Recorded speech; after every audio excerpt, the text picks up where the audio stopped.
Good evening, everybody. Welcome back to Tower Casuals, the Destiny podcast. I am your host, Josh, and joining me today, someone who hasn't been on the show in a little while, old friend of the show, one of our earlier listeners, Fox, is here with us because Corey is in Seattle at PAX West. Fox, how's it going, man? Thank you for joining me. I know you've been busy at work, so thank you for making time for us tonight. No problem. No problem. For everybody who hears the crying cat in the background, that is my cat who is absolutely determined for me to pick him up and take care of him because I have jerky on my desk and he wants it very badly. So if you hear a crying cat, it's on my end, not yours. Man, how you been? It's been a while since we had you on here. Man, I've been. We haven't had you on since long before the final shape. So just real quick, how'd you like it? How you feel good about the story, Dual Destiny, all those shenanigans? I ran Dual Destiny with our dear friend Nerd, and that was a trip. I definitely killed him with intent, no hesitation. Made me feel kind of good, just a little bit. I love him to death, but something in my body just told me I had to kill him, so I did. But final shape, loved it. I thought it was great. Satisfying wrap up for you. You've been playing for the full 10 years like I have. Yeah. But with that, I am still kind of in the midst of a break, mostly because I have some outside stuff going on. But mostly because, I've been playing 10 years. I need a little bit of a break. I took a short one during Opulence, which was the absolute worst time to take it. I mean, I played Season of the Drifter, I think it was called. I don't know, it's been so long since then. But I played that. I don't know why I played that, but I did and took a break in Opulence instead. But right now I'm kind of in the middle of a break. I'll play here and there. I still haven't completed the raid. I ran with our good friends over in the Misadventure crew. Had a great time. We got all the way through third encounter. That raid, it's a little hard. I'm not gonna lie. It's a little tough, especially for someone who hasn't really played a whole bunch as of late. I did stay up last night and kind of grinded for a bit, and I'm not gonna lie, it was fun. I thoroughly enjoy this season a lot more than I thought I would.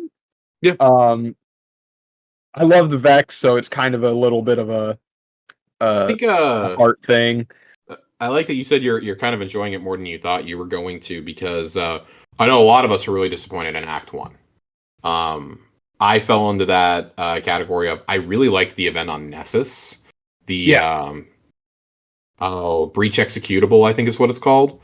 I really like that activity, mainly because it showers you in loot. It's the whole purpose of the game. Oh my god, yes, dude. You get showered in it. I remember talking about it like week 2 of the season, and I had almost every weapon crafted already because it was just so many red borders. And it's it's a match-made expert mode also, which is really nice. There's no darkness zones or anything like that. You can just kind of fly through it. We both kind of talked. We didn't like Enigma Protocol as much. That's it's basically Presage, or not Presage.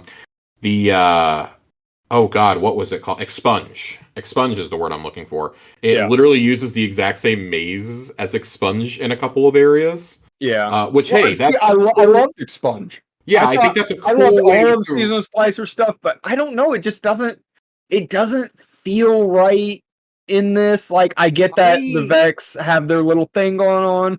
So hear me out. I kind of feel the same way, but I like that it has its own set of challenges, and I like that for me is a good way to reuse these seasonal things that we see they put so much effort into making. It's a cool way to reuse those arenas and those maps, I think. I really like that because it's very similar. It's basically the Quoria mission all over again. That's essentially what it is with a sparrow racing part now. I like that, but I'm kind of the same way. Okay. The battlegrounds are cool until you've done them about 15 times. Feel the same way about Yeah, them as I do other battlegrounds. I like that they stitch together to tell a story. yeah. Especially I think that final battleground is going to be just chef's kiss as a GM. Oh yeah. I like Oh yeah. that clear Pyramidian influences there. Hmm. Um, but that kind of leads me to what we're going to talk about tonight with Act 3. We got the first of the exotic missions this week. We don't know quite what form the other 2 weeks are going to take. Is it going to be the same mission but like different bosses or what? It indicates that it's probably going to be a different layout, and we've seen some indications that there are other pathways Yeah. that haven't been unlocked quite yet. I don't know how I feel about this mission overall. I've now run it 3 or 4 times. I ran it twice on day one with Joe and our buddy Eric, and then once with Joe Aces and A1 Johnny, and then you and I ran it last night. Yeah. I have done it on Expert. I think on Expert, it's a decent enough challenge. It's not too big brained as long as you know what you're doing. Everything does hit kind of hard. I did find out that things were hitting really hard for me because I kept forgetting to take off my stompies. I had Oh stompies on for exploration purposes and kept forgetting to switch back to my my Orpheus rigs, which are obviously much higher statted armor. yeah. And I was like, why the fuck am I not getting my tether back as quickly? Um, but overall, I did like the mission that we got this week. Big fan of this. If this is going to be the beginning, I like it. I don't know, man. This is an interesting mission, and I want to see how it plays out over the next 2 weeks before I go like definitively. But if I had to give this like a letter grade, it's probably like a B for me, B minus. Yeah. I I'm in the got kind same of got the boat. inspiration for this topic from I saw somebody make a tier maker list of this last night. I forgot to save the tweet, but I was laughing really hard at where some of the placements were because I think we all agree on a lot of them. But yeah, Mhm. this being like a B minus felt right to me. Um, it's not the biggest brain thing ever. It is a big mission though, and I do think I really like the exploration parts of it. It does clearly tie in, like not clearly, I guess, but you might be like, some of the architecture really reminds me of Whisper of the Worm. Yeah. And well, that would be because there is a portal to the Whisper mission that you can find as an Easter egg in this mission, Hmm. which I thought was really cool. Everybody kind of speculated, like, "Oh, what is that? Like, what is that purple area?" Well, it's part of this mission, so I think that's cool. There's been a lot of theories that there will be that one of the gates that we go through for one of the intrinsics or for one of the secret chests will take us into the Whisper mission because there is an Hmm. associated triumph that's been supposedly data mined, along with an emblem. So I'm interested to see how that goes. But I always like the exotic missions. I think those are up until we got dungeons. For me, that was like pinnacle content Yeah. for non-raid players. That was the pinnacle of what you could do. Yeah, things aren't as hidden anymore. Like this is explicitly part of the storyline, whereas like even something like Vexcalibur, you had to kind of go find.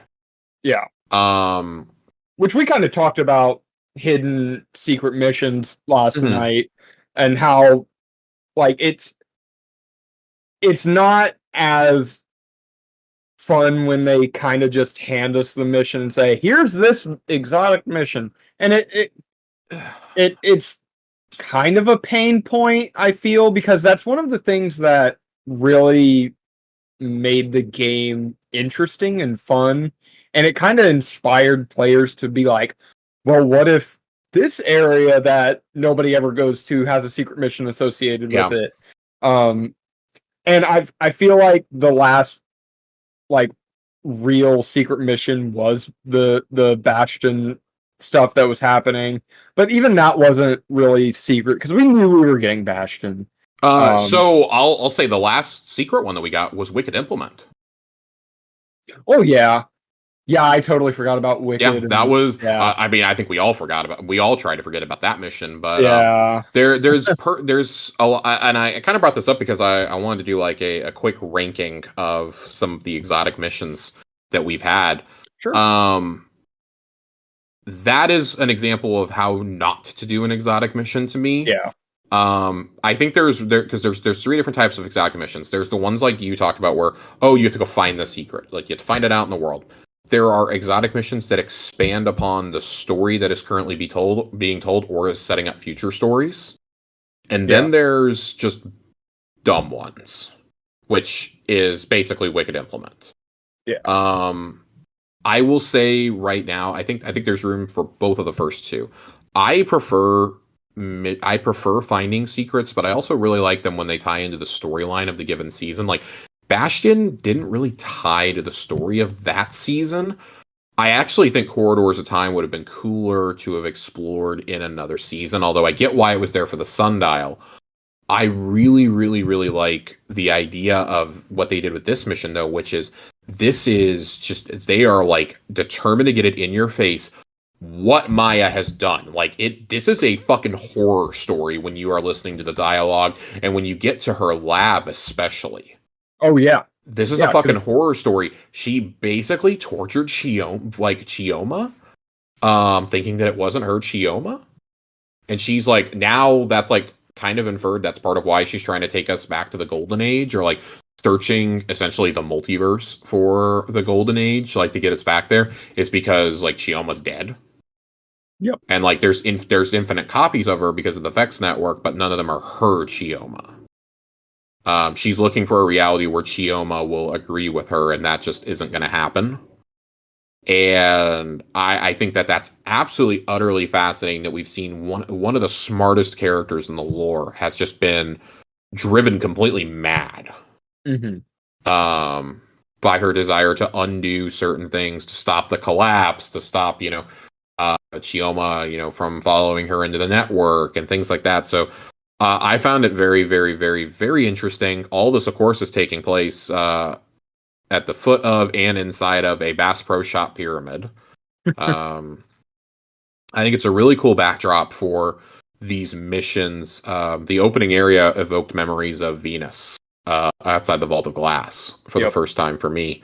But I thought I think it's a good overall start to this mission structure. We'll know in the next 2 weeks if it's like actually going to continue this.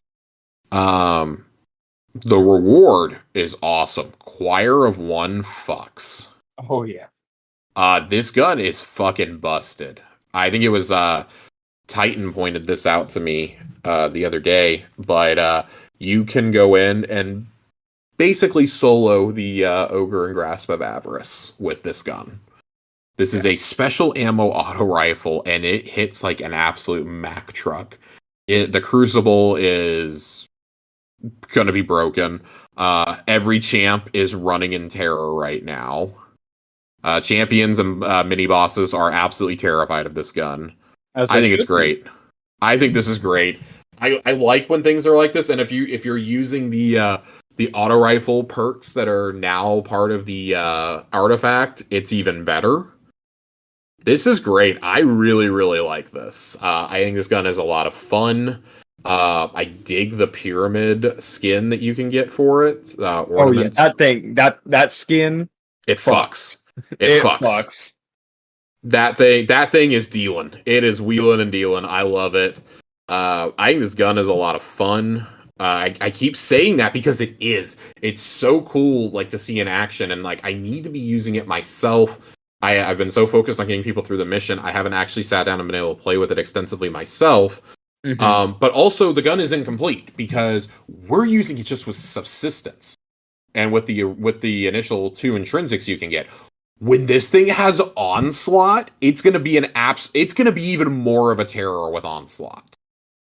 Yeah, I'm terrified. Onslaught, destabilizing. I'm very excited for this gun to evolve over the next 2 weeks.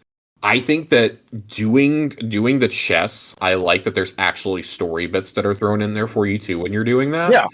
That is how these missions should be. These missions should each tell a story, and then you should be able to find things in them when you go back through.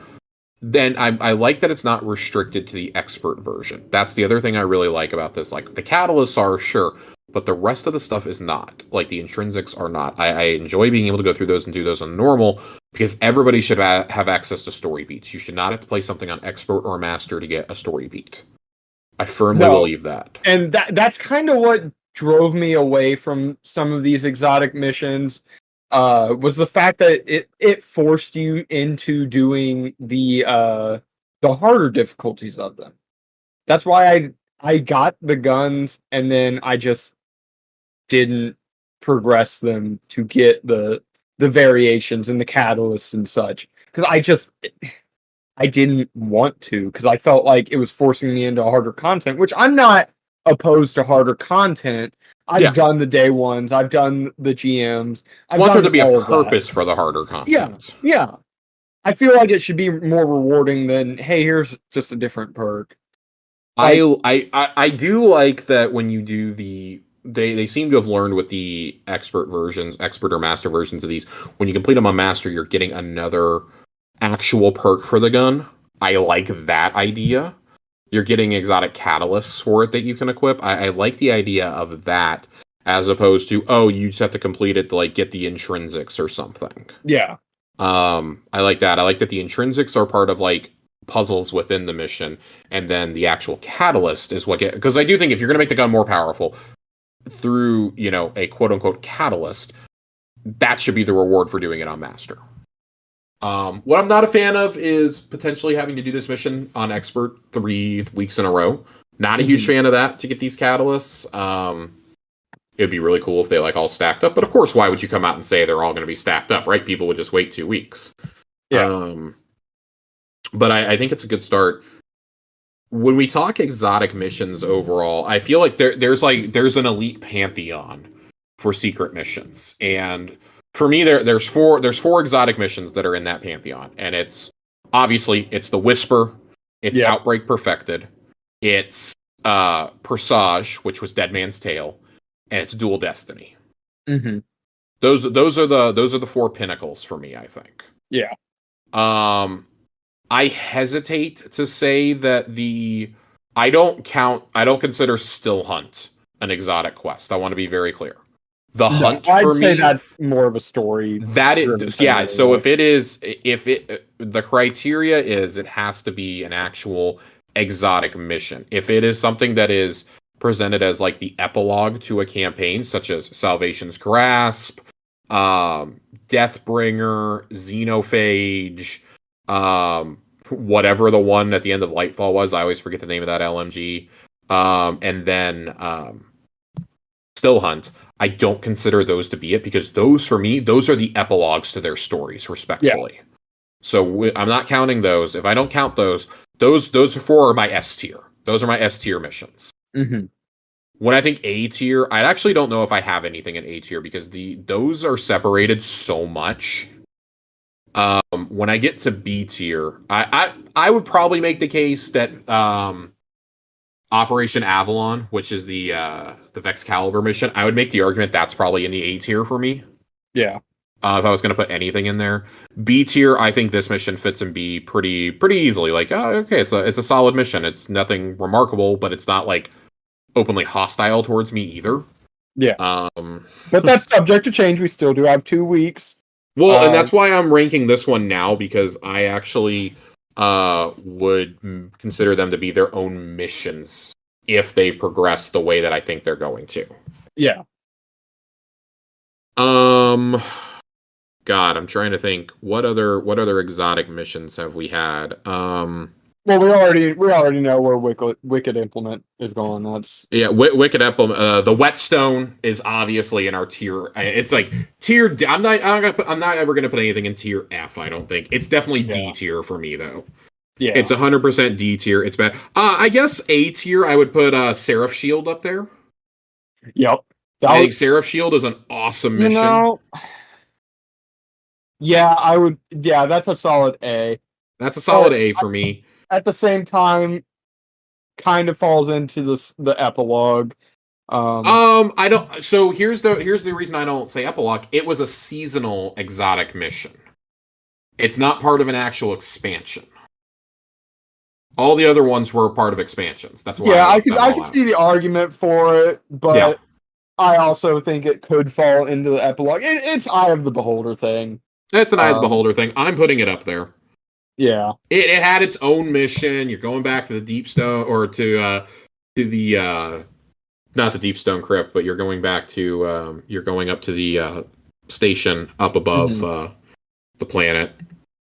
So I think that I've got that A tier for me. Yeah. When I go to B tier and I'm thinking about that, this is, or I guess really like B and C tier, like borderline B, C. I've got Harbinger in there, which is the Hawkmoon quest. That leans more towards C tier for me. I think the revelations with Crow in that are awesome, but everything else kind of sucks about it. And it was just terribly long. Yeah. It's terribly long. It was very aggravating. I personally did not have a lot of fun with this. I think B tier. Bastion definitely the Corridors of Time thing. Yeah, let's talk about the Bastion of it all, because Bastion either has to be B or C tier. It's not D. It's not D. Yeah, definitely not. It's not there. But you can look at this one from a whole bunch of different angles. Story wise, could have been better. Story C. That I'd put that in C. However, the aspect of it, like the community aspect of it, the bringing everyone together, that I'd place high B tier, like at the top of B tier, because that was special. Yeah, I think the uniqueness of it. Millions of players cycling in, because the pattern changed once every hour, 3 hours, something like that. I don't remember. I've slept so much since then. Oh my, yeah, hundreds and hundreds and hundreds of hours were put into that puzzle, and it was massive. I'd say that's probably the biggest puzzle and community event that they've ever done. There's a reason why they moved away from it after that too. Yes. And understandably so. That was a lot of effort, and I don't think that they ever really came out and said we put this much time and effort into making this quest. But I'd like to know, because that's humongous.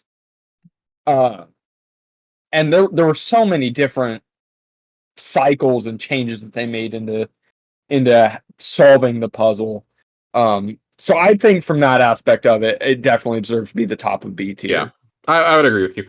I've got two that fit pretty snugly into C tier. Two that are in C tier for me are the Vox Obscura, which was the Dead Messenger one, where we went back to yeah, I was not a fan of that one. D1 Mars. I want to be clear, I don't mind the mission.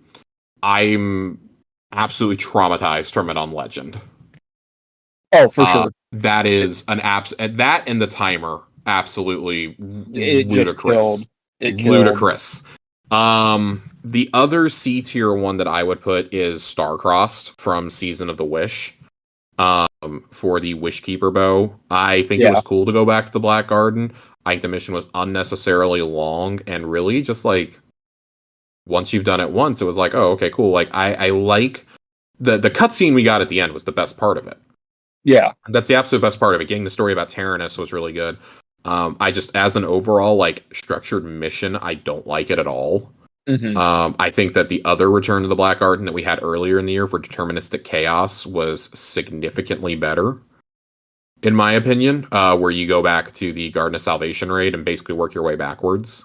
Yeah. I really, really, really liked that mission. The revelations we got from that about the Vex and about, the D1 Black Heart that we fought, significantly better. But again, that's an epilogue quest versus a seasonal quest.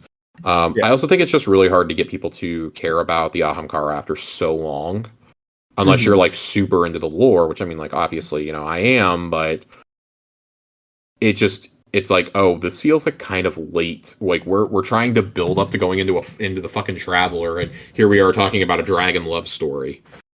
Which, don't get me wrong, absolutely a moving story. The actual mission itself did not move me. No. And then we've got our D tier, and this is pretty obvious. This is Whetstone, which is Wicked Implement, and I'm gonna bring up one that I think everybody's forgotten, and that is the Bad Juju mission. The Oh other my side. God, I did forget about that. I just at the time it was cool, and Yeah. then everything we got after that was so much better. It wasn't even funny. Yeah. That one's rough. That one's pretty rough for me. Did not enjoy. Do not like. No. Pass. Do not collect $200. No.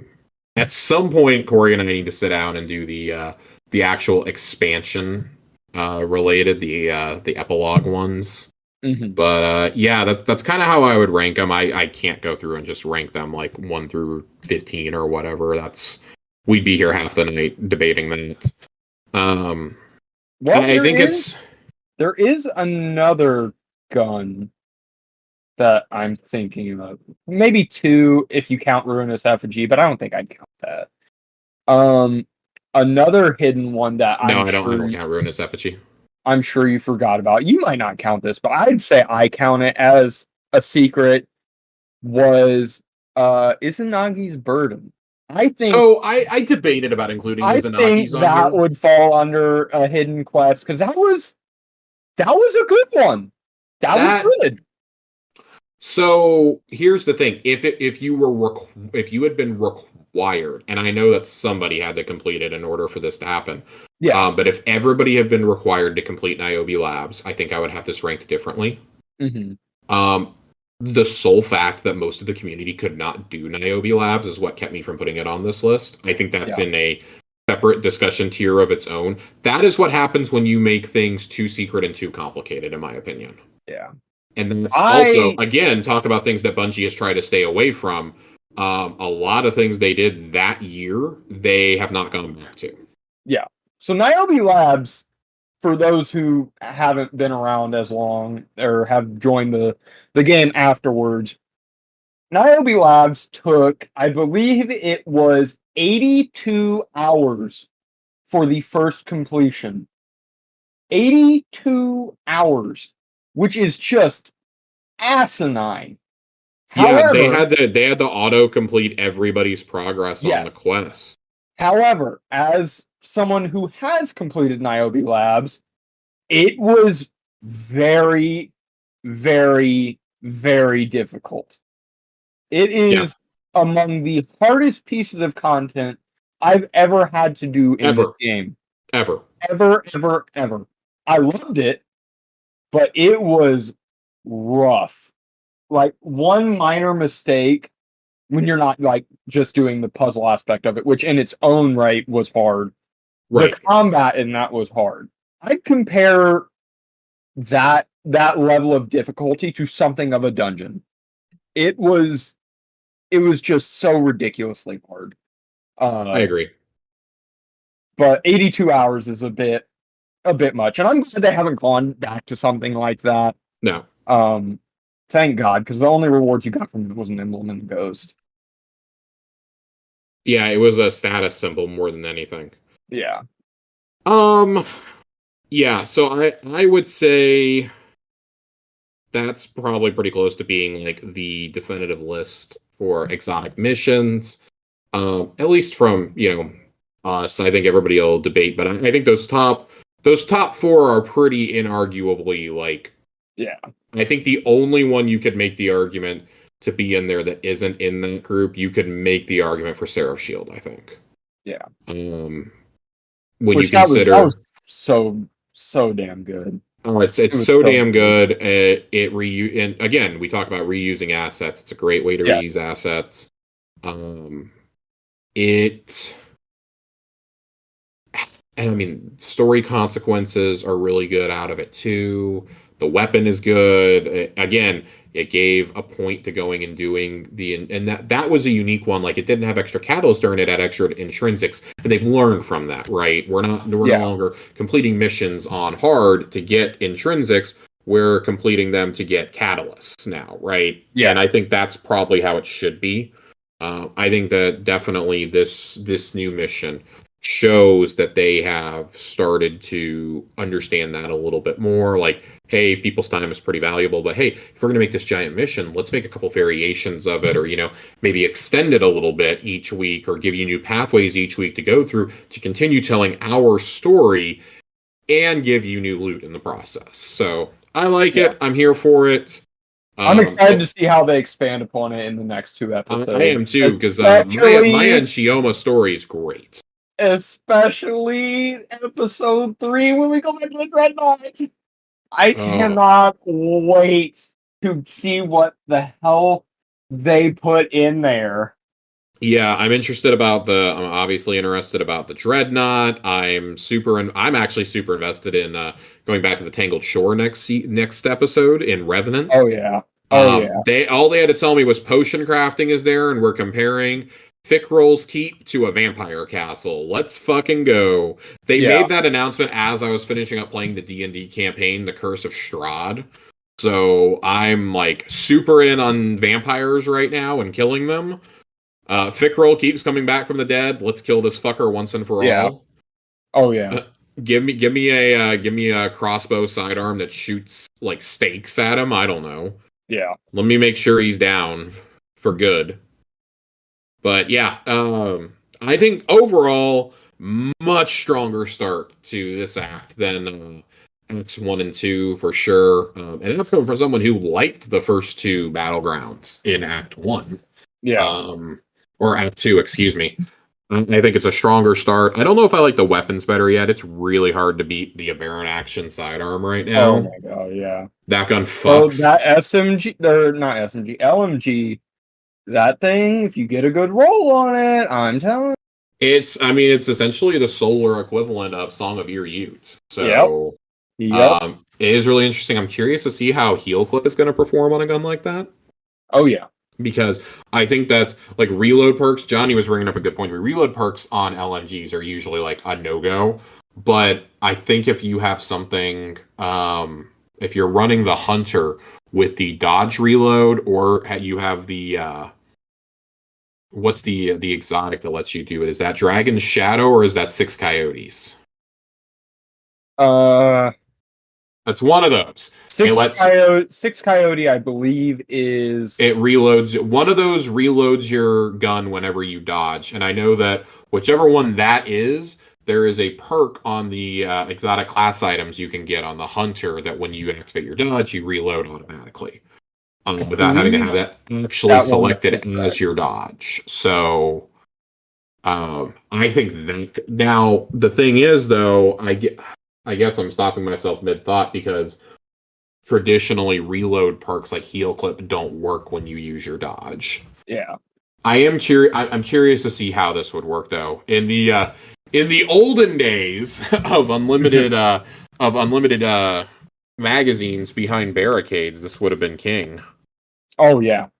Oh But yeah. I am curious to see how this performs. I'm obviously super stoked to the trace rifle. I've only gotten one roll on it. I got feeding frenzy destabilizing. I did have a little bit of fun with it when I tried it, but I haven't extensively tested these three weapons enough to really be able to talk about them just yet. Next week though. Next week we're talking those weapons. Oh yeah. Um all right, any other thoughts on the exotic mission? I kind of thought it was like a dumbed down version of the Deepstone crit mechanic. But in a cool way, Yeah, I like yeah. that we activate our own portals. I thought that was really cool.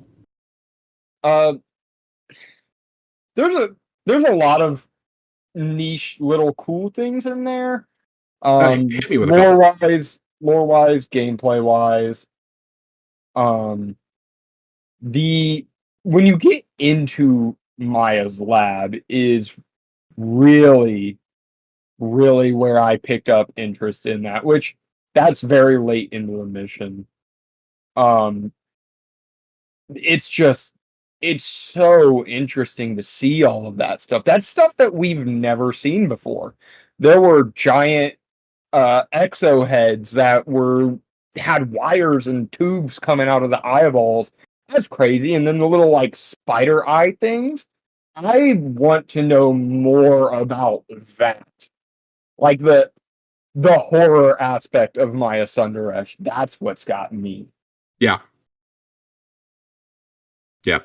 It's man, it's a good, again, it's a good solid start, especially for those of us who are begging for more story. I've made the case that I think that the end of Act 2 should have been the end of Act 1 personally. Yep. Set things up. I do still think it's a lot of ground to cover in 2 weeks, but I'm curious to see how this goes. I'd almost guarantee we don't fully deal with the threat of Maya Sunderesh this episode. I do think that's going to be something that we deal with potentially in Frontiers. Yeah. And it feels like it actually kind of feels like the jumping off point maybe to the next big expansion that they do. Yeah. Because if you look at it, the Vex are long overdue to have their own expansion at this point. Exactly, and that's where I was taking it. This isn't really the story of the Vex per se. Mm-hmm. Yep. This is the story of Maya Sunderesh. We still know frightening little about the Vex and where they're from. I can't say exactly what they are because we do kind of know what they are, but still what they are. I froth at the mouth to learn about the Vex. They're my favorite of all of the enemy types. I don't know, the Dread are getting pretty up there. I love the Dread. But the Vex they're so interesting, and the mystique about them is what just drives me to them. I want to know everything I can about them, and I'm so excited to see where they take the Vex in the future. Mm-hmm. Yeah. Hopefully Frontiers. Hopefully. But I want them to have a full expansion of themselves. They deserve a big one. They do. They do. So, all right. Well, we're gonna move on to our TWAB this week. TWAB. The TWAB. We do have a little bit here, not a ton, not a whole lot of big brain stuff this week. Pretty light one.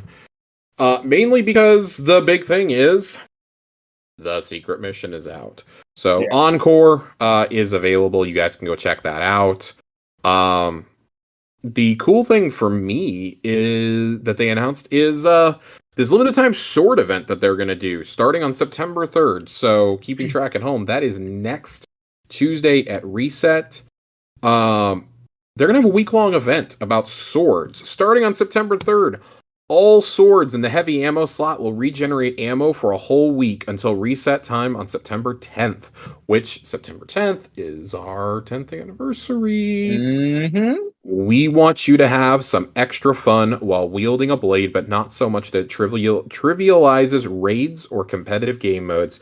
Your swords will have effectively infinite heavy ammo in seasonal content, strikes, Nightfalls, Gambit, Relic in the Crucible, and Legend and Master Lost sectors.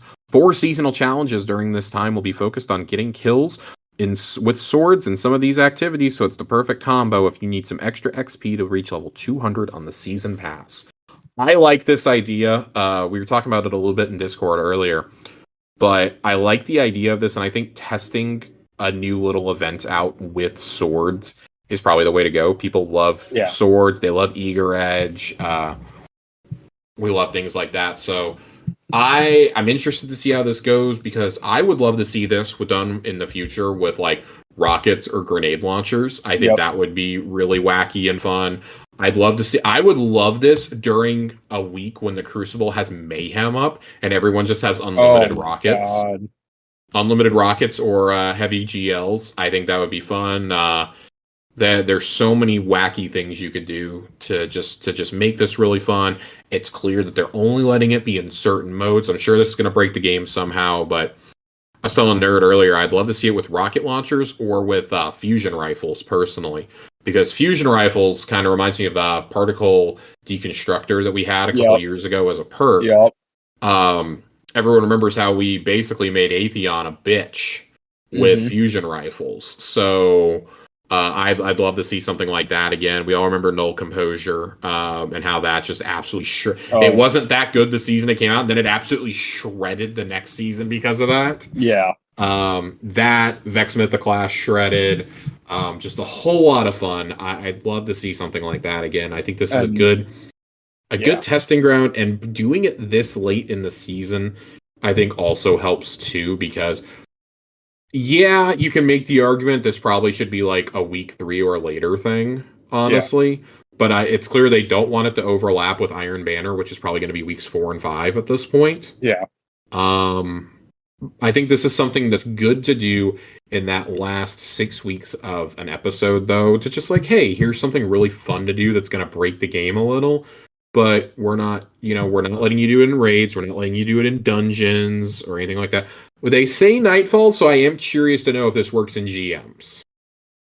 Um, I'm very curious to find out if Probably. this works in GMs. I don't know how effective a heavy sword is going to be, but I am curious to see. Um, what this does remind me of, which has completely escaped my mind until just now. Do Mhm. you remember? I can't remember what season it was, but when they did the Telesto event, like not I wouldn't call it an event, but when they were like memeing about Telesto, they released the emblem and all that stuff, and people were just finding weird things that Telesto was Yes, doing. I do remember that. That's what this kind of reminds me of, faintly, not to the extent of what they did with Right. Telesto, but something just like really wacky and fun. And this kind of is reminiscent of it. So I'm excited to see if they do come back to something like this with other weapons and such, to see what they can do and how they can break the game. Uh, Maybe they'll do something with like how people found a bug with xenophage and how it could just like fire a million shots a second, something like that, where it was just stupid fun. Yeah, I think that it's important to have things like that in a game like this so that you're shaking it up a little bit and like, oh, okay, we're gonna go have fun for a week or two. Just Yeah, like I appreciated that they didn't nerf Still Hunt immediately. They yeah, took a little bit, and even that, like, even though they nerfed it, they still gave you those perks in the artifact. So really the nerf isn't taking effect until like at least as badly until episode 2 comes out. And by then you've had what, like 4 or 5 months with it at full power? yeah, Like I think that's totally okay. I think that's totally acceptable, Whereas like some of these subclass kits, Hunter, need to be nerfed really badly. yeah. Um Which I So I think this is fine. This isn't. If you're upset about this, just go do something else. Go do Yeah, something else. The adults are talking. yeah. We want This we is want to have fun. fun. Yeah, we want to have fun. Anyways, do. Other things. There are a couple updates that were shared on socials. That again, we've had some discussion about in Discord, but I think one of these changes is really, really good, and one of these is really, really bad. So I always like to deliver bad news first. Mhm. I think the private match rewards are fucking stupid. Oh my god. I said it in Discord and I'll say it now. This is a choice. It's one of the choices of all time.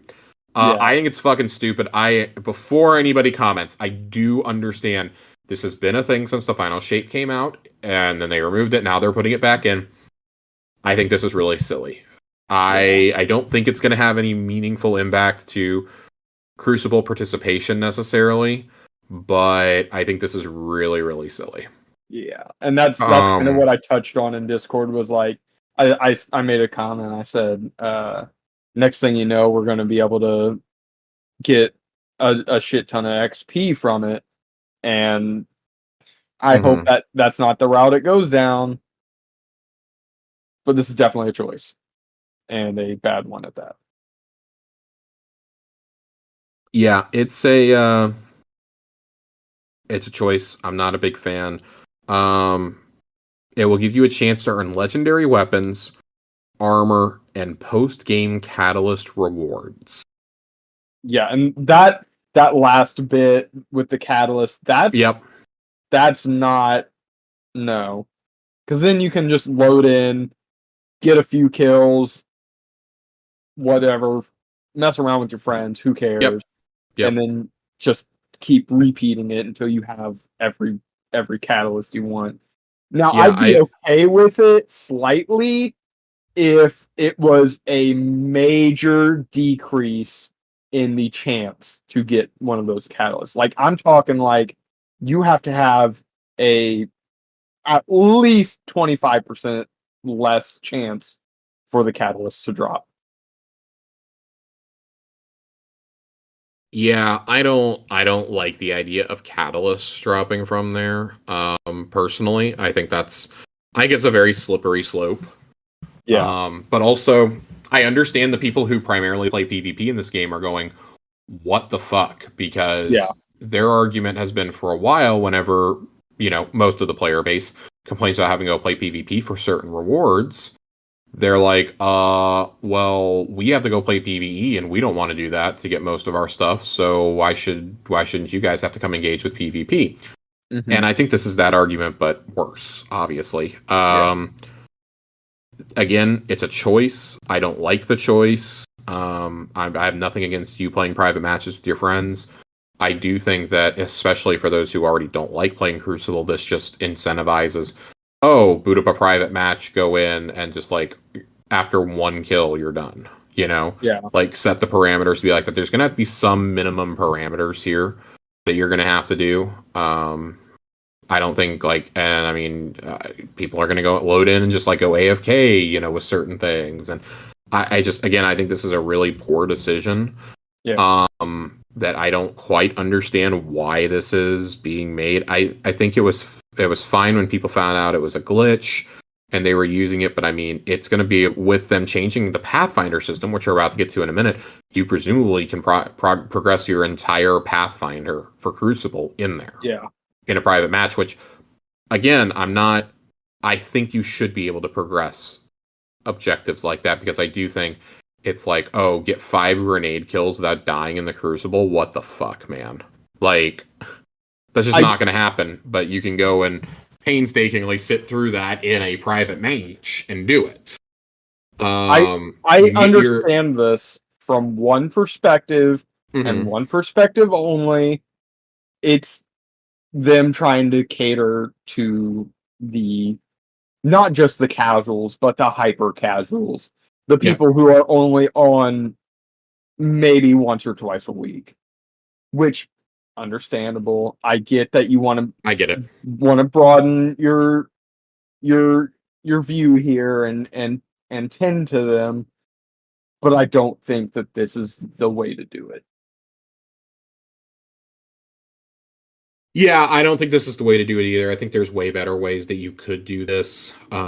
So it's kind of a pick your poison. I just don't know why they picked this particular poison. Yeah. It's one of the few things that just completely baffles me. Yeah. Something I like though is Pathfinder is going to be updated. Oh yeah. On October 8th. There are going to be Pathfinders for each ritual activity. So Vanguard Strikes, Crucible, and Gambit are each going to have their own Pathfinder system. There will be, if you look closely at the preview image they have, it's for Gambit, there are still objectives that can be completed in any mode, which I find interesting. But I also really like that at the same time. That makes it, I think, a little bit easier on some of these. Like, oh, you can just go do those in strikes or something. I like this being split up because, man, I was getting to the end and I was tired of getting like multiple, like, oh, get 10 jolted kills or get 10 scorch kills, or oh, go play Gambit, and then jolt targets in Gambit. And it's just like, oh my god, like, please stop. This is not fun. This is not enjoyable. Whereas, like, I thought that the Pale Heart one was executed perfectly. Yeah, I reset my Pale Heart one so many times. Even in one day, you can reset that a ton. I am on reset 22. Yeah, because you have to have 25 for the title, and I've got a handful of things left to do. I'm getting the fucking title. This is the last like expansion title I think I'm going to chase, but I'm getting it. I want to be done with it. It's Pathfinder is a good idea in principle, but I do see people being like, "Well, now really, what was the point of getting rid of bounties?" You know, and I think Pathfinder is better because we're not going back to the tower every 5 minutes for bounties. I don't have to go back after every single Crucible match because I need to go pick up bounties from Shaxx. Like, no, the fuck you don't. Stay in orbit, or break off on your own and go get them while the rest of us go play. Yeah. Like, next, let me reset Iron Banner from there. Yeah. I would like to see something like Pathfinder introduced to raids and dungeons, perhaps, but not like specific raids and dungeons. Yeah, like just make an overall raid dungeon Pathfinder. I feel like that could work. Yeah. Now the rewards for that could be a little iffy. That's where that gray area is. Yeah, I think that would tend to your more higher end players. Yeah, I don't like it personally. I think the only other thing I would want to see it added to is maybe a seasonal one for the current active season. That would be it. Yeah, because I do think gone are the days of season passes, in my opinion. I think they're done. I mean, I don't think Destiny's ever had a true traditional season pass either, because we've always gotten content with the drops. Yeah. So. Overall, I don't think it's too bad. I enjoy it. I think this is going to be a nice change. I actually really like doing Pathfinders. I like picking up bounties and doing them. I like changing my style of play up. Just like sometimes it's really annoying, like the 10 jolted or 10 suppressed kills. That can be really aggravating at times. Yeah. I just don't play Gambit, so I. I mean, we were getting it for Gambit, Crucible, Strikes, and obviously it's a little bit easier to pull that off in Strikes, but... Yeah, if a Gambit one's blocking me from finishing it, I'm sorry, but I'm guess I ain't getting this done, yeah.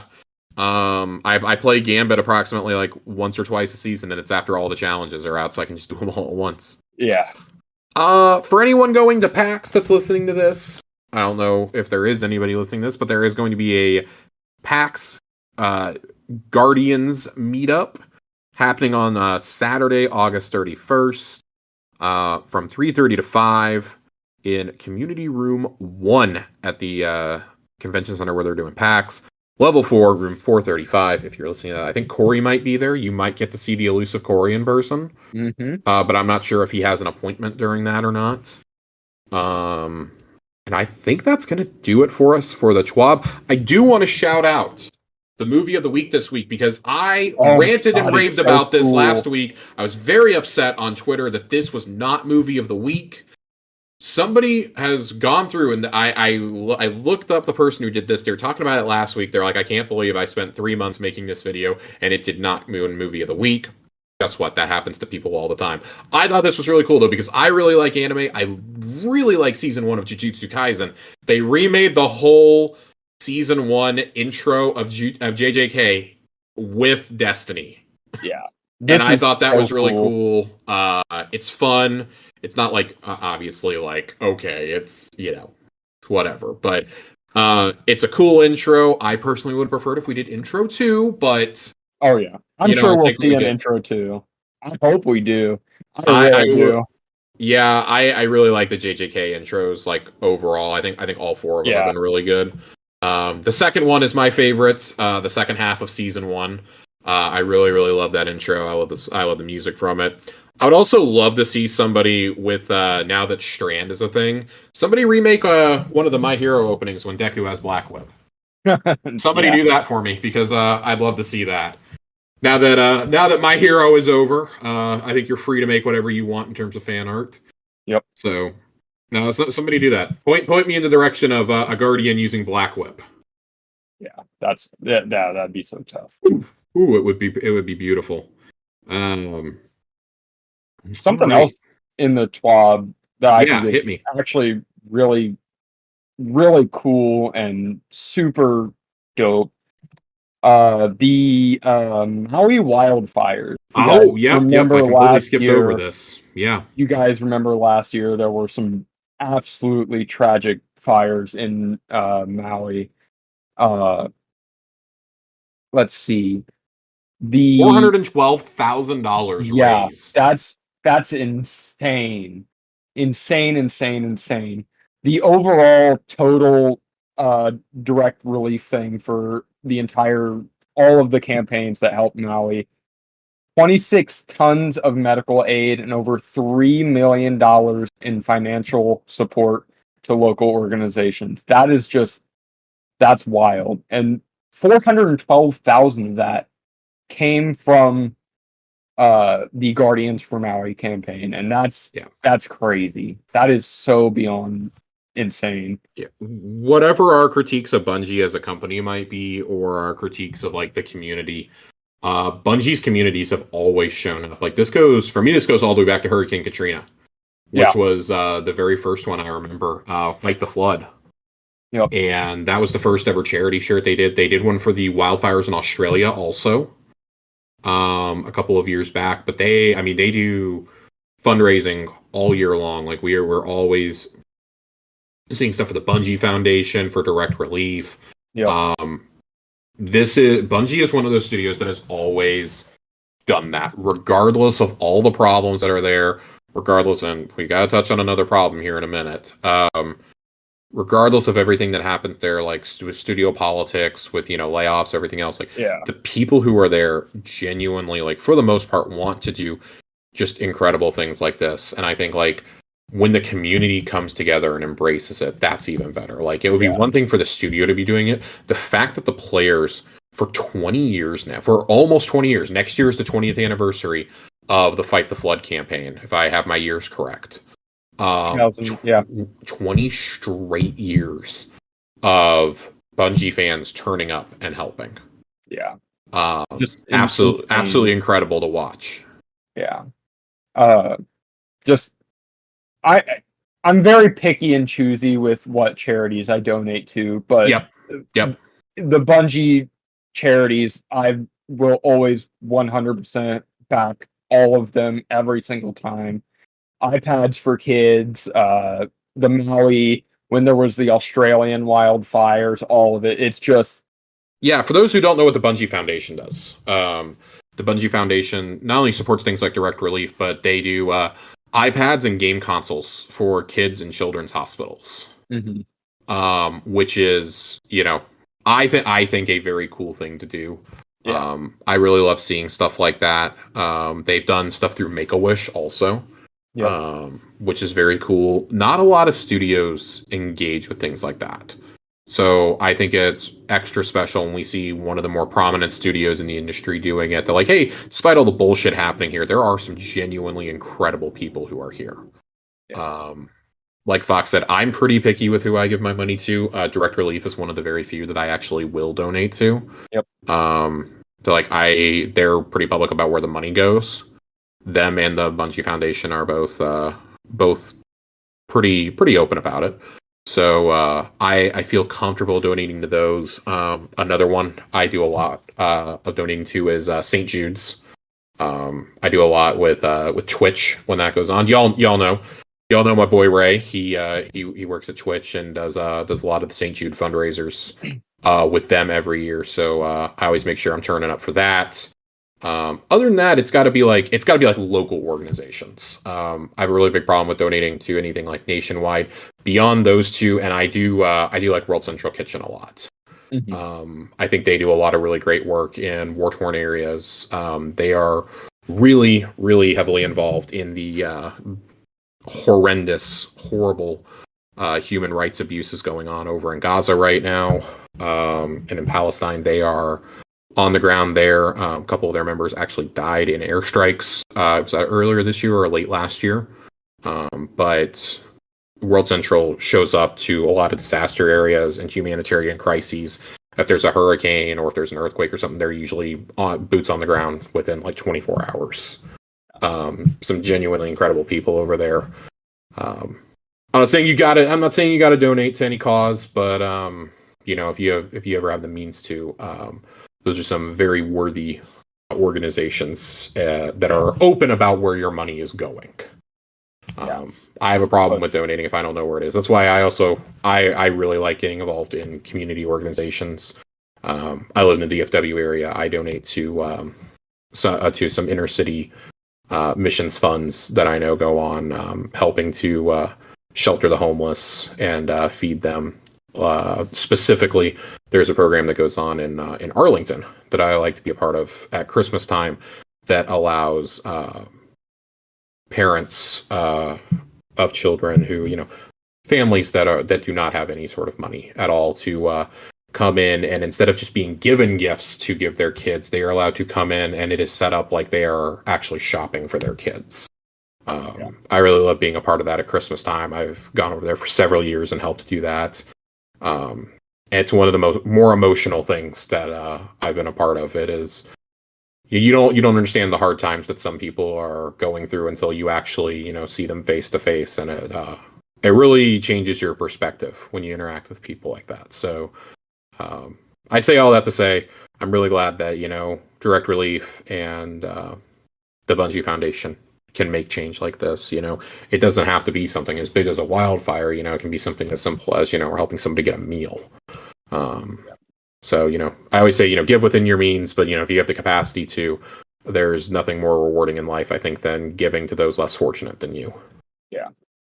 So yeah, just crazy amount of money given to these people. Yeah, from and people usually think of gamers as self-entitled and self-entitled, self-righteous,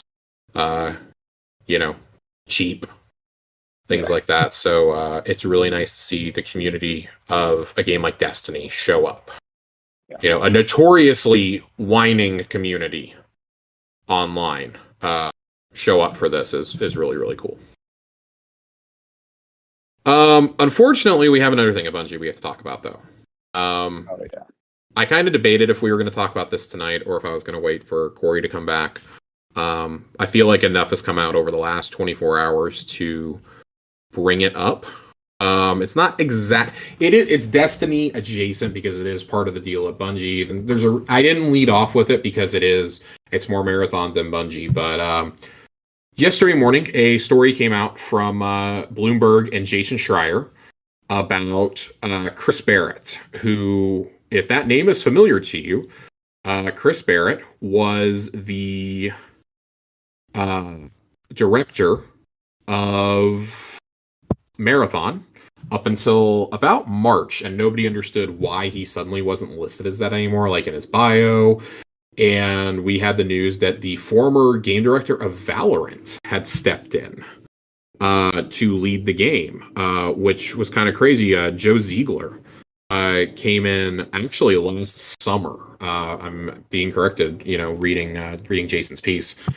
He came in last summer to take over Marathon, and then Chris Barrett got fired after an investigation at the company, which was a pretty long investigation, a months-long one.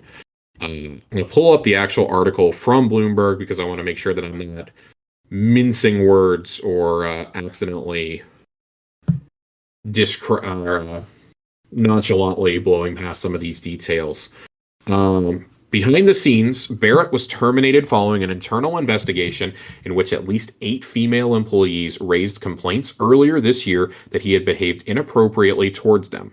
According to these 8 people, including multiple women who reported Barrett, as well as other Bungie employees who were either involved in the investigation or spoke to the women involved. They asked not to be named discussing private information. The investigation found that Barrett called low-level female employees attractive, asked them to play truth or dare, and made references to his wealth and power within the studio, suggesting that he could help advance their careers, according to 2 people familiar with the case. In a statement to Bloomberg, Barrett said that throughout nearly 25 years at Bungie, I feel I have always conducted myself with integrity and been respectful and supportive of my colleagues, many of whom I consider close friends. I have never understood my communications to be unwanted, and I would never have thought they could possibly have made anyone feel uncomfortable. If anyone ever felt that way about their interaction with me, I am truly sorry. So I'm going to be really honest. That apology, which is a non-apology, by the way, rings super hollow to me. Can we go like a month without some bullshit happening at Bungie? Fellas, is it that hard to show up to work and not be a fucking creep? This is like the third HR incident we've had with this company since this show started. Like, this is the third mass investigation that a major outlet has had to report on after, their own investigations. Schreier went on to say in his in tweets that followed it up that those 8 women are the only ones that he could directly verify all of the claims applied to those 8 women. He said there were other women with other claims that were also coming forward, for the record. So I don't know what the fuck is wrong with the people in charge at Bungie. We've always known that, hey, gaming is, it's a bit of a boys' club. This is what led to the whole Me Too movement several years ago, right? What the fuck is it about Bungie executives especially? Like, we knew there were people that were formerly part of the community team, that were part of the story team, and those guys are presumably all gone now. Now we got this, Pete talking about his fucking classic cars looks pretty tame in comparison, talking about his classic cars right before he fires you. But just like, fellas, I don't know how hard is it to go to work and be a professional and not be a fucking creep? How hard is it? It cannot be that hard for you guys. I don't feel the need to be a fucking creep at work. I'll tell you that. No.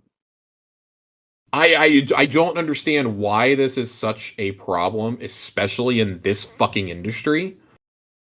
But I'm so fucking tired of this happening. And it's like, it's from people that, like, have made some of your favorite shit ever. The collective outrage I saw from current and former Bungie employees was like, yeah, we kind of knew and couldn't say anything, essentially. I know Ben Platnick, who used to work there, was talking about it pretty extensively. T-Rex was talking about it yesterday. Liana definitely was making comments. Like, there is just a lot of bullshit. And, like, just because people are coming forward and are disclosing this anonymously or are asking to have their anonymity protected, guess what? That is basic fucking journalism. That does not mean there's some sort of conspiracy. This is not made up. That is journalism 101, is protecting your source. Yeah. Okay? From retaliation, from nut jobs on the internet, because I think we've all seen how, like, things like the cancellation of the Acolyte has played out for some of the actors involved, or how, being a woman or being black in games media can sometimes turn out, or, being a game voice or a game developer. Like, people love to point fingers at minorities right now, like DEI and all that shit. Like, yeah, this is to protect people from backlash. This is to protect people from, the witch hunters and the YouTubers, essentially, from going after them directly and ruining their lives and or careers. Like we had back in, how long ago was it? 2012, 2013?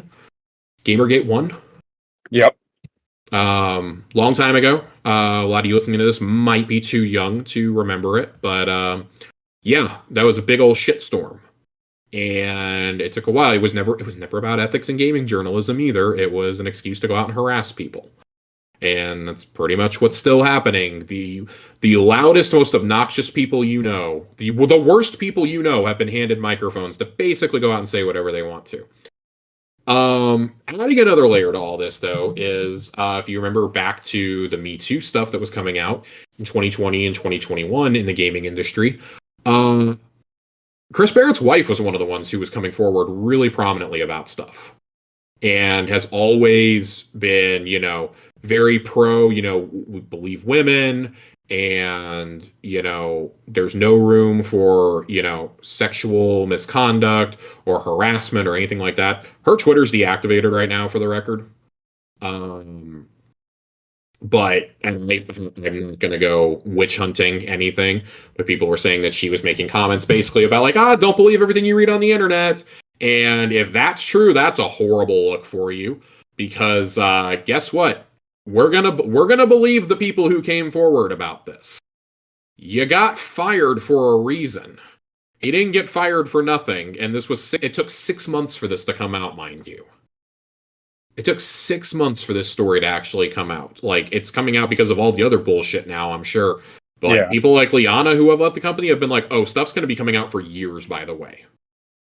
For years about this company. Like, and that's a damn shame. Like we should be talking about games. We should talk about games. We shouldn't have to like every week be like, man, guess what? Another fucking asshole basically couldn't keep his hands to himself or keep his, thoughts to himself in the workplace and went and harassed multiple women. Yeah. And if you're listening to this and going like, I don't really see what the problem is, you're part of the problem at that point. Absolutely. Because like we're gonna take it seriously when if somebody tells you that you are making them uncomfortable or you are making unwanted advances, you have an obligation, man, woman, who whatever, to stop what you are doing. You have an obligation to stop that. If a person is, it doesn't matter if you think that they shouldn't be uncomfortable. If the person is uncomfortable with your advances or what you are saying, how you are talking, how you're behaving, you have an obligation as a human being to fucking stop. And that's just all there is to it. You have an obligation, a moral obligation, and a human obligation to fucking stop. Yeah. And the worst part about it is, it obviously people in the workplace want to move up in the business. Yep. But you can't use your power to be like, hey, if you do this, I'll get you this position or something like that. It's called coercion. Okay.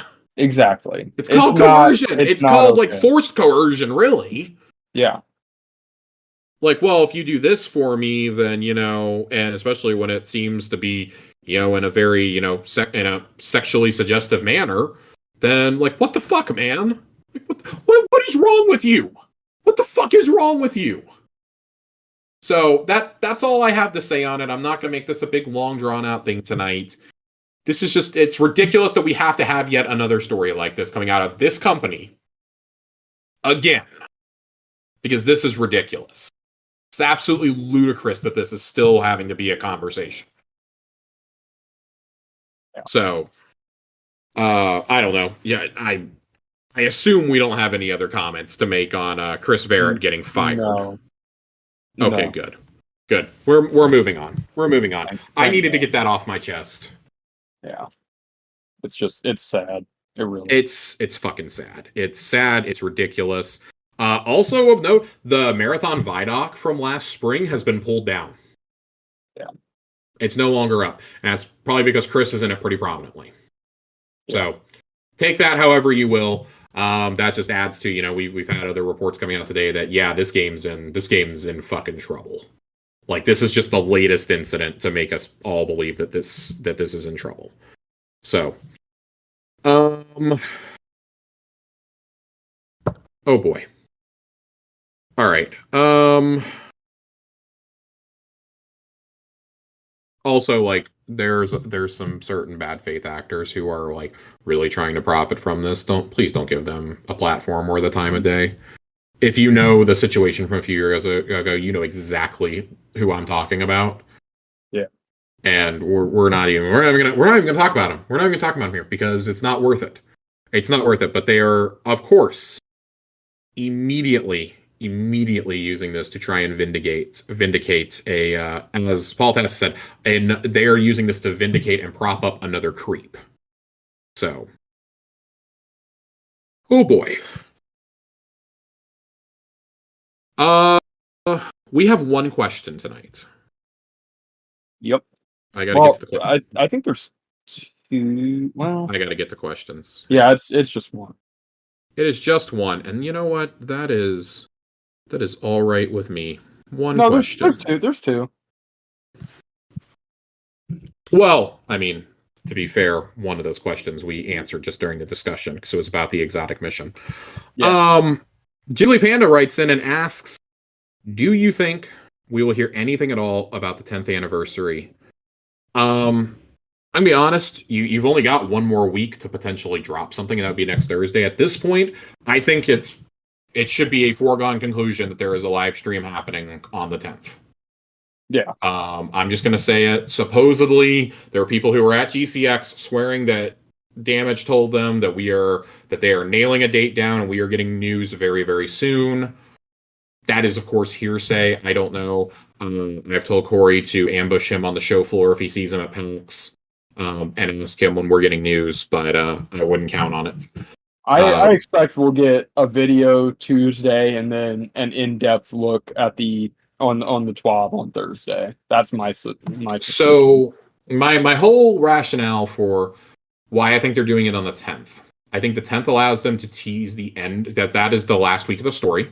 Yeah. That is the actual 10th anniversary of Destiny, is that week. Yep. And they still haven't done their showcase for what's coming next year. So I think rolling that all into one makes a lot of sense, kind of how they used to be like, oh, here's the new season on the day that we're revealing the next expansion. I think that's probably the approach we're getting here, but they don't have a new season to announce. So, hey, here's some stuff that's going to come in Act 2. Here's the 10th anniversary stuff that's going to happen for a limited time. But also, here's a look to the future. Here's what we're cooking up for Frontiers. Here's our big brain roadmap that y'all have been begging for 3 months now. Because they got to know at this point they have to knock this showcase out of the park, not just as a studio, but like to retain player interest and optimism. I think. I think they're at a pretty critical juncture here, because much more than I saw last fall, with this latest round of horrible news out of Bungie at the end of July, we have seen way more people be vocal about, yeah, I'm starting to think that Final Shape is a pretty good hopping off point for me. Not happy with the current season or anything like that. They're gonna have to do something, and they're gonna have to reassure. They're like, hey, yeah, all this has happened, but the people who are here are still, and trust me, the people who are there are still very passionate about making this game. But they got to convince you that this game is still worth playing and that they're not dumping all their resources into Marathon. Yeah. Which is kind of what it sounds like is happening. Yeah, and I've said it before. These next 2 seasons, they got to keep my interest. They got to hit. And Frontiers has to blow me away. I'm obviously I'm going to continue to play. Maybe not at the rate I used to prior to my break, but I'll play them. But for me to keep interest past that, these have to really knock my socks off. I'm trying and somewhat am still optimistic about it, but amidst all the terrible, god awful things going on with Bungie and Sony right now, they gotta blow me out of the water. Yep, they have to. They have to, for a multitude of reasons at this point. So, yeah. But if anyone can do it, it's Bungie. They've done it before. They'll hopefully do it again. Hopefully so. I'm hoping that they've got that Bungie magic in them. A little bit more. So, again, like I've been saying to Joe and John for most of this season, regardless of how things shake out over the next few months or year or two, I'm insanely satisfied with how the Light and Dark saga did wrap up. Everything else is kind of like just extra for me. It's like I'm going back for round 2 at the buffet at this point. I'm pretty happy. Like, I have spent 10 years playing this game. I've been really open about how burned out I have felt at times. Specifically, Season of the Wish really, really wore down on me. With how long it was, I kind of felt the same thing during Season of the Lost a few years ago, for the record. To the point where I almost didn't play the 30th anniversary right away. I have really struggled with long breaks, and that's why I kind of like how the acts have been broken up so far. Is I can grind out the story and I can go really hard for like the first 3 weeks or so, hitting the story and crafting my weapons and things like that. And then I can kind of take it like light and breezy the other 3 weeks. Like, oh, Iron Banner's happening, I'll pop in and play some Banner with the boys. Oh, there's a GM up I want to do. I'll go do the GM because I'll get the loot. Oh, people want to do a raid night, or you want to go do some dungeon runs? Sure, I'll do that. Like, but I don't have to play it every single night to grind stuff out. And that's why I really like the approach they're going to take with Act 2, with the story all being dropped at the beginning of each act. I like that. That's helping us structure the show a bit better. We did bring this up last week, that we are thinking about shifting the show to being every other week, starting with the October slate of shows. It does. Corey and I are going to finalize it up when he gets back from PAX, but y'all were really supportive of that idea for the most part. I don't think I personally haven't been told any dissenting opinion yet, unless I've just missed an angry email somewhere. But I do think that it's pretty necessary. I think it's necessary. That helps keep us fresh too. That helps keep us fresh, and it's going to give me to play during during those slower periods too, because we got a show to do. We got a show to do. We got content to make. But seeing the stretch we went through during Wish has made me determined never to get back to a place like that ever again. Where we go that long of a content drought. I don't want that to happen. I don't want us. I felt like and I explained this in the Discord, I felt like I in particular was getting really cynical about the game. I was in a really bad place. I was getting really negative, like a lot of streamers and content creators were, and I don't want to be that person. When I boot at this game, I want to be reminded of all the fun times I've had. I want to be reminded of the awesome community that this game has, and not just, oh my god, it's a fucking slog. It's like a second job for me to log in and play this week or something. So as long as we never go back to Riven's wishes, I think we're good. I think we're good as long as we never go back to that. Like in the future, if you've got to do a long season, I don't think any of us are going to be mad. Just have content planned. Into the Light was awesome, but I really wish we would have gotten Into the Light at and I know it probably wasn't possible. I wish we could have gotten that at the beginning of March, because then your boy would have taken another mini break. But that and Pantheon were awesome additions, and I've been playing pretty consistently since Into the Light came out. That was beginning of April. Since the beginning of April, I played pretty consistently up until about 2 weeks ago, probably, and then I was like, okay, I'm gonna actually take my first break of more than a few days since the final shape came out, and just do other things. This game had a lot of content in it with Into the Light, with Final Shape, even Echoes. I was really enjoying those seasonal activities, like I said, And I like the science quests. I think that stuff is fun. That is busy work, but it grows the world of the game for me. So yeah, it's not just fetch quests. I love building little museums. I fucking love it, dude. Yeah. So I do like their current structure. I think comparatively to, let's say, Witch Queen,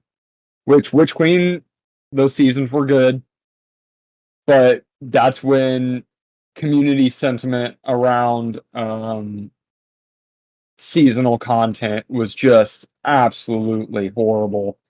And they came because out, that's about the time that it started petering out. Yeah, that's when the quality came out. Haunted, the quality dipped.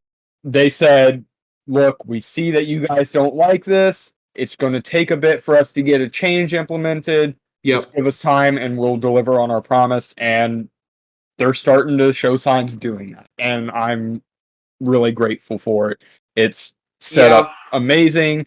People who have hardcored this game day in, day out for hours and hours on end, they can finally do that grind. And if they want to take a week or two off and just do other stuff, they can now.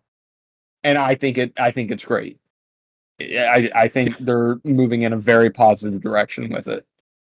I agree. I think it's going to take until we get into Act 2 to see how good the changes are. But I think also things have been added into the back end, like Pathfinder, have been a big change too, and have really helped kind of influence how I feel about it. I don't think failsafe isn't as grindy of a challenge as the other ones have been. I think I was telling you last night, I've reset her 6 or 7 times without even thinking about it. Yeah, it hasn't been a grind for me at all. The loot is abundant. I don't feel like I'm having to scrape to get some of my weapons crafted, even like I was a season or two ago. I feel like it's been there. I'm really enjoying it. The activities haven't been a slog outside of Enigma Protocol. That's just kind of whatever. I need to do it one more time to finish the triumphs for it. But I think overall it's in a pretty good place. I know we deviated pretty heavily from the question, but just to line up why we don't think the 10th anniversary stuff is going to get talked about. Bungie really likes to shadow drop shit. And I think that's going to happen here. That's like the ultimate, like, oh, the community might get hyped again because we're finally giving out the legend title and this and that, like, Yeah. which, by the way, that is a thing. I may have just spoiled that for like everybody who listens to this show, even though I don't talk about leaked content. That was data mined like 3 weeks ago. So if you haven't found that out, I'm really sorry that I just ruined it for you. But there is a file, a pop-up file that was in the API that got plastered absolutely everywhere because I've seen it about 1.5 million times now. Yeah. Showing what the title is and what the armor sets are, and I can only hope there's more to go in the 10th anniversary celebration than what we've seen because we'll talk about it when it's officially in the game. But Yeah. we're gonna shift into lore corner real quick. We're gonna do a quick lore corner and then we're gonna get on out of here. It has been a long day. Oh yeah. Oh my god, I closed out my tab with the lore on it. Give me just a second. All right, it should come as no surprise to anybody. We're going to require of one today. The Vex Goblin waded into the Lake of Radiolaria with the same unerring purpose to which it approached all things, as directed, as designed. Its own mass of Radiolaria crawled and coiled through its body like worms through the thick soil of Nessus. Its mind was elsewhere, the great roots of thought buried deep into it and every other Vex enslaved beneath it. The soft shimmer of white enveloped the Vex up to its knee joint. Then a hand reached out to it. The Vex felt a press against its cranium, a thumbprint, an activation code. Biometric data. The radial area inside it lit up with activity and noise, burning through its metal body. Then, disarticulated, it trembled and fell apart. Limbs unjoined, chassis cracked and curled. A gobble of radial area disseminating throughout the lake, reclaimed. But something called it to rise. Then, rejoined. Its pieces slotted together and moved flawlessly. It rose steadily, balanced, formed with utter perfection. The radial area slid from its body in droplets that separated, reformed, each one a mind, each one a thought. The Vex felt the soft split of its own mind as that thought sharpened in its cranium. A burst of light, a soft spark. A choice. It looked to its creator and bowed. This is pretty obviously Maya Sunderesh, obviously. Yeah. Fucking around here. I like this because this kind of like graphically describes it's in a radial area lake, but this is pretty obviously describing some of the experiments she was carrying out in the lab that we find in the Encore mission. And I think it's so interesting to get inside the mind of a Vex Goblin here, that like, and it kind of shows why it reinforces the idea of why Maya was able to reach out to Saint 14 and kind of command him to follow her. Because the exos are created with Vex radial area, with the Vex fluid. And, we don't exist, I say we, I play an exo in game. Exos don't exist without the perfect harmony of the darkness and of radial area.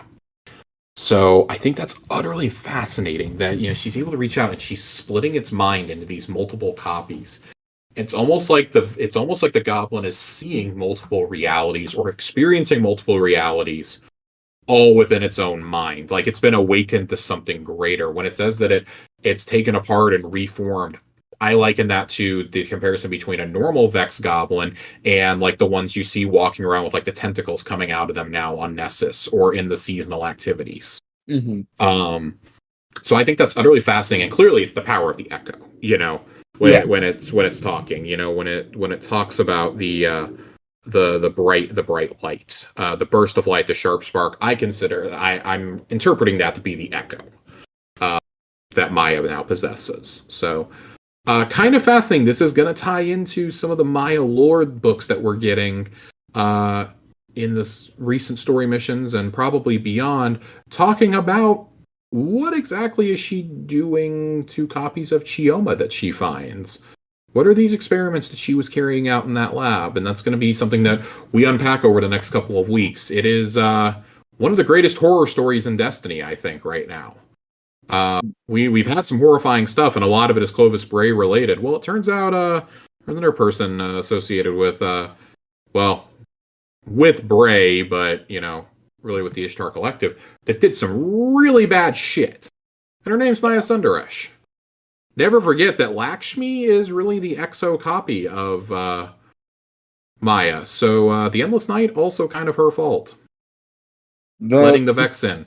What would you do if it was discovered in a roundabout way that, like, with her fucking with like realities and with this echo, what if she indirectly creates the Vex? See, Would that be like too big brain? Be too big brain for a seasonal thing? This is what it kind of leads me to believe that, and almost find it to be near 100% true, is the last two lines of this lore. A choice, it looked to its creator and bowed. Mm-hmm. The Vex don't make choices. Nope. They do not.